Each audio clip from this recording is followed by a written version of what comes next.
that's true. Naked Palpatine. Oh, you pick that one. Fresh out of the clone tank, nude Palpatine is my Well, that's the first thing I think of when you say Dark Empire Palpatine.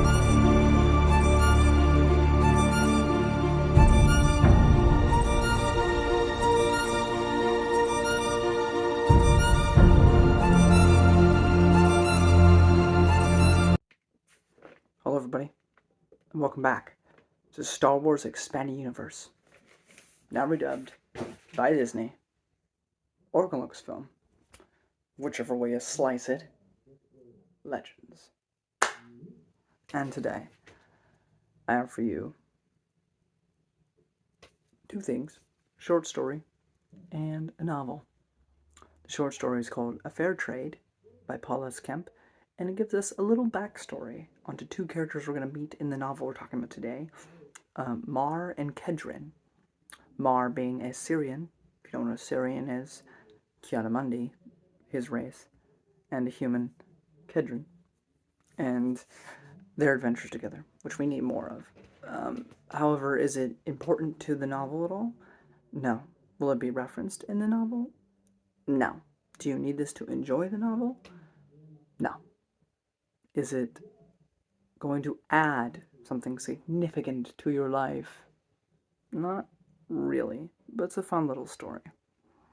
On to the book, Crosscurrent by Paul S. Kemp. This takes place after Legacy of the Force, 41.5 ABY, and we focus on Jaden Korr. Jaden Korr is the main character of the Jedi Academy game, which is the final game of the Dark Forces kind of series. You have Dark Forces 1 and 2, and then it becomes Jedi Outcast and Jedi Academy. Now, unfortunately, this canonically makes Jaden Korr not only a male, which is not the unfortunate part, but also a human, which we have 1,000 of in the Star Wars Expanded Universe. Because in Jedi Academy, you're able to choose the race that you're playing as. So I would have preferred, personally, if they kept Jaden Korr as, like, a Rodian, or this or that. Like, just imagine, like, a Rodian Jedi story. Like, it doesn't exist, you know? So, yeah, and it also makes it so if you ever play those games and you're trying to play it lore accurate, you have to make him a boring, generic human male. So, but it is what it is. He's a human male. And he is really trying to find his place. He's kind of, his faith has kind of been shattered a bit. His faith in the Force and in the Jedi, because of everything that happened with Legacy of the Force and having to fight at Centerpoint Station and everything going on with the Corellians, and he just didn't agree with any of it. And he's had these visions, and he's trying to search and find his own way. And so he meets up with Mar and Kedrin, and they go on an adventure together.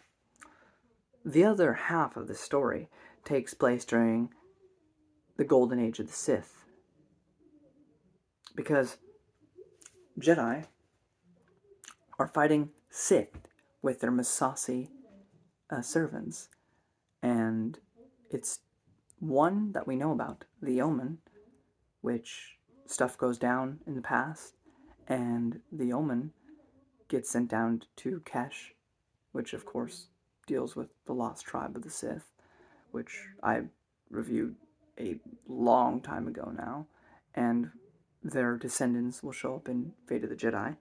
But so they crash land there, but somehow, accidentally, this Jedi Rollin and the Sith get sent to 5,000 years in the future. So they get sent to after Legacy of the Force. And so, time travel. Not really a big fan of it. Not gonna lie. Kind of don't like this at all. However, the only thing that makes me cope with it is the fact that it's a flash forward. They can't go backward. And it was a complete and utter accident due to basically natural causes of a whole bunch of things exploding and things. So the point is that it can't be repeated, which is good.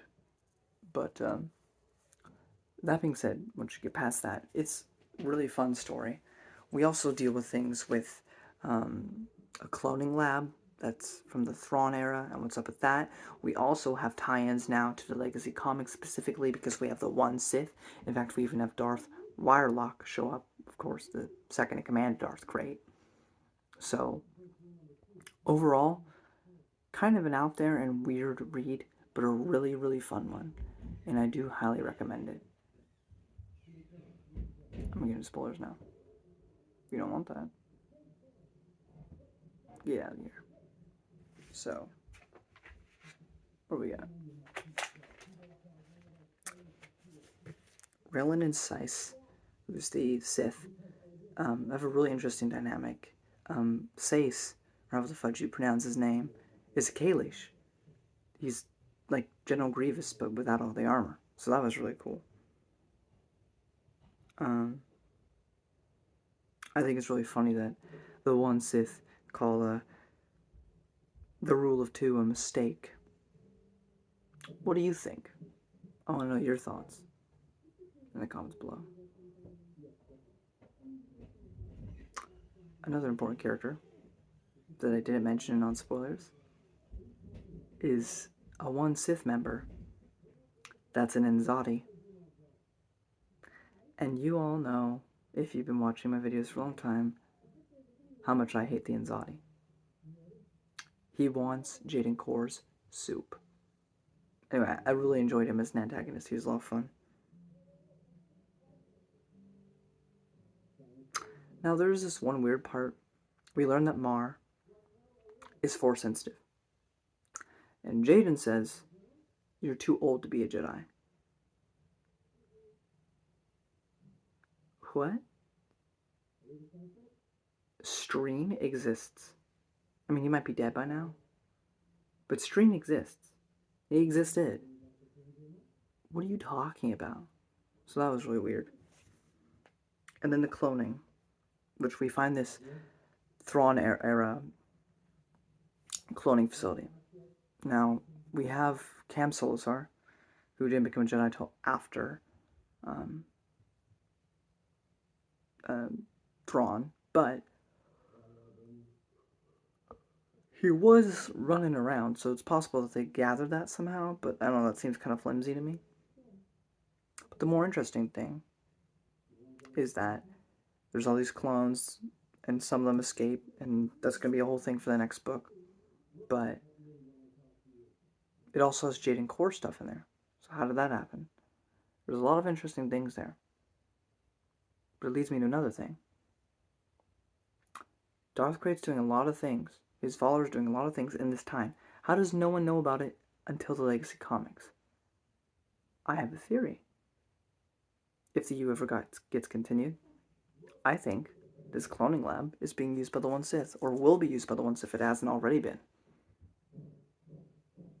Because if they can clone Darth Krayt, and Darth Krayt gets killed by Luke, then it's all happy, go looking good, and everybody thinks the threat is over. I don't know. It's just a game theory. Too soon? I don't know. But that's pretty much it. It was a lot of fun though. And I do recommend this book a lot. Up next we have Riptide, also by Paul Kemp, and we'll see what other adventures Jaden Korr goes on. Until next time, may the Force be with you. Bye-bye.